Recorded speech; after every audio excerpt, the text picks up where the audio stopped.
Hello folks, in this video I am going to cover long-term memory cells in detail, which is a very important topic to understand if in case we want to build applications like context-based sentiment analysis, contextual chatbots, image captioning, machine translation, etc. Please note that I have already created a video series where I've developed a chatbot from the scratch using neural networks. So in the coming weeks, I'm going to build image captioning as well as sentiment analysis applications. So stay tuned. Please watch this video till the end to understand the topics covered in this video, because it will lay the foundation for building such applications in future.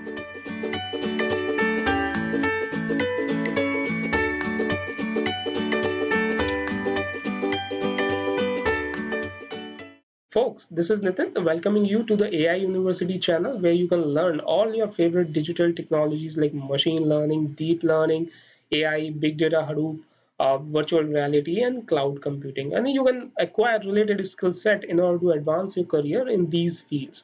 This channel takes on hands-on approach to build AI-based products and applications. So if you are new here, then consider subscribing to this channel, or if you have already subscribed, then click on the bell icon to receive the notifications whenever I will release a new video or about these hottest technologies of 21st century.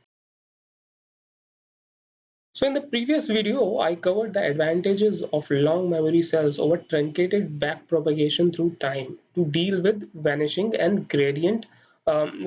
exploding gradient problems in RNN.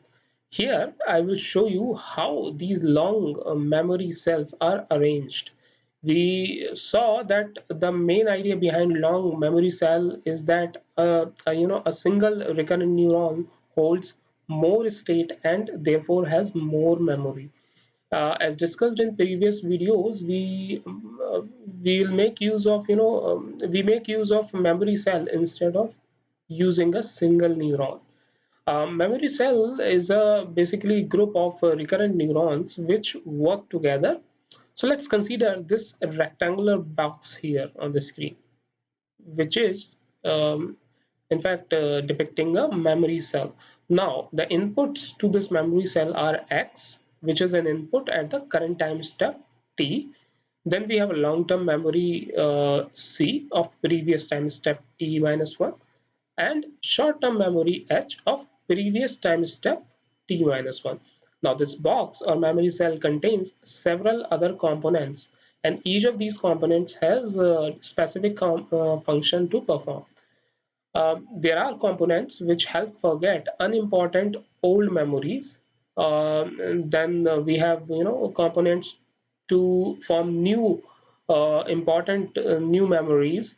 We also have component to update long-term and short-term memory state, and then we have a component to calculate the y, which is nothing but output at current time step t.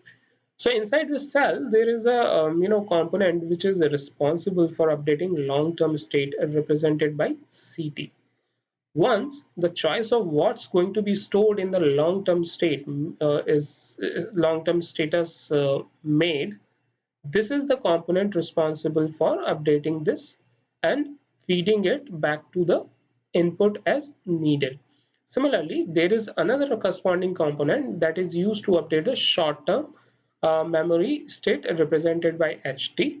This short-term state is also one of the input to the LSTM cell.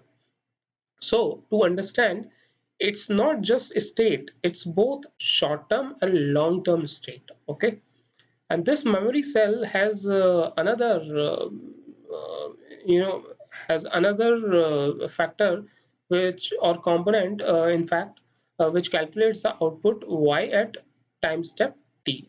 This y of t is also sent back as input to this LSTM cell. The only unique component to LSTM cell are components which are used to update long-term and short-term memory or state, long-term and short-term memory state. Okay, rest everything is same as basic RNN cell. Then there are other components within the LSTM cell to forget unimportant old memories and form new important memories. These components have to be smart enough to evaluate the incoming input, that is, the present input, as well as the short-term and long-term state which is fed in, to decide what is important and what can be discarded, in fact, right? So there is a forget gate which is responsible for looking at long-term memory and determining which events are important and which are the ones which can be discarded, right? So this actually controls which part of the long-term memory should be erased, right? The main gate analyzes current input X, the previous short-term state, and determines what will be the output of the current timestamp. This is the gate which exists in basic RNN cell, which basically creates the output of the or generates the which basically generates the output of the cell. But in case of LSTM cell, this main gate stores part of its output in the long-term memory. Okay, this is one important thing to understand, right? The input gate controls which part of the input should be added to the long-term state, and lastly, the output gate controls which part of the long-term state should be read and provided output at this particular time step. The reason all of these components are referred as gates because they perform element-wise multiplication of vectors. Now, each of these gates have additional gate controllers which are not shown here. Okay, these gate controllers determine when do we need to turn on and off. Okay, so when do these gates should be turned and when does these gates should be turned off. The performance of LSTM cells are far better than basic RNN cell. So LSTM cells' ability to parse, understand, and work with long-term patterns made them very useful for applications where we can't use RNNs, such as long text sequences, time series data, etc. Okay, so LSTMs are not the only long memory cells, right? There are other variants of it. So peephole connection is one variant, which are LSTM cells storing a state for more than one period. Okay, and then we have another variant called GRU, or gated recurrent unit cell, which is a simplified LSTM with enhanced performance. Okay, and it stores just one state vector as opposed to long-term and short-term memory. Now, in addition to it, it has fewer internal gates, which in a way increases the performance. Reason being, there are fewer operations carried out within the GRU, but it still holds a long-term memory, so it functions as LSTM. So folks, this is it for this video. To conclude, I explained long-term memory cells in details. Let me ask you a question from today's video. So what specific role a forget gate plays in an LSTM cell? Please post your comments in the comment section given below so that I can get a chance to incorporate your feedback.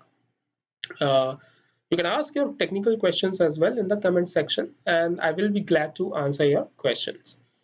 If you're watching this video and you're not already a subscriber to our channel, consider clicking that little subscribe button. And in case you have already subscribed, then click on the bell icon to receive the notifications whenever I will release a new video.